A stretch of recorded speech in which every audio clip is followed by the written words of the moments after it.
ساس اور بہو کے فرائض۔ ساس اور بہو کو گھر میں کیسے رہنا چاہیے کہ گھر میں لڑائی نہ ہو، ایک دوسرے میں محبت کیسے پیدا ہوگی۔ ناظرین حضرات، السلام علیکم ورحمۃ اللہ وبرکاتہ۔ آپ دیکھ رہے ہیں اسلام کے ستارے۔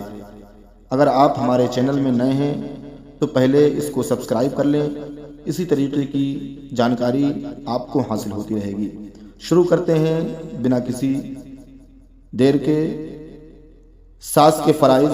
ہر ساس کا یہ فرض ہے کہ وہ اپنی بہو کو اپنی بیٹی کی طرح سمجھے اور ہر معاملہ میں اس کے ساتھ شفقت و محبت کا برتاؤ کرے۔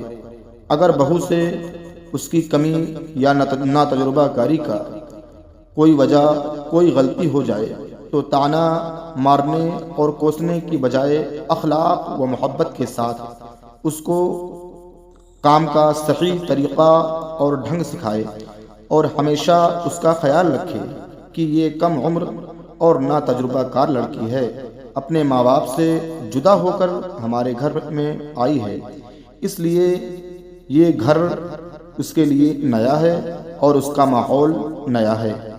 اس کا یہاں ہمارے سوا کون ہے؟ اگر ہم نے اس کا دل دکھایا تو اس کو تسلی دینے والا اور اس کے آنسو پوچھنے والا یہاں دوسرا کون ہے؟ بس ہر ساس یہ سمجھ لے اور ٹھان لے کہ مجھے اپنی بہو سے ہر حال میں شفقت و محبت کرنی ہے۔ بہو مجھے خواہ اپنی نظر میں کچھ بھی سمجھے، لیکن میں اپنی بہو کو کبھی تنگ نہ کروں گی۔ جیسے میری بیٹی ہے ویسے ہی میری بہو ہے۔ بہو مجھے کچھ بھی سمجھے مگر میں اس کو اپنی بیٹی ہی سمجھوں گی۔ تو پھر سمجھ لو کہ ساس بہو کا جھگڑا آدھے سے زیادہ ختم ہو جائے گا۔ لیکن آج کل ساسیں کیا کرتی ہیں کہ بہوؤں پر نظریں رکھا کرتی ہیں کہ دیکھیں ہماری بہو کیا کر رہی ہے، کیا نہیں کر رہی۔ اس طریقے سے جب بہو کے اوپر بہو پر تاک جھانک کریں گی ساسیں تو ضرور جھگڑا ہوگا۔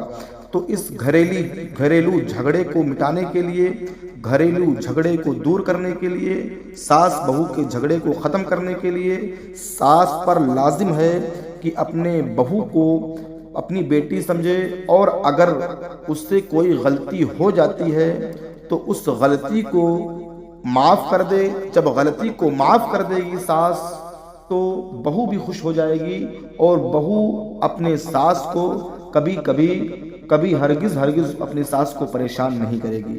آگے بہو کے فرائض جاننے کے لیے کہ بہو کے ساس پر کیا فرائض ہیں، جاننے کے لیے چینل کو سبسکرائب کریں۔ السلام علیکم ورحمۃ اللہ وبرکاتہ۔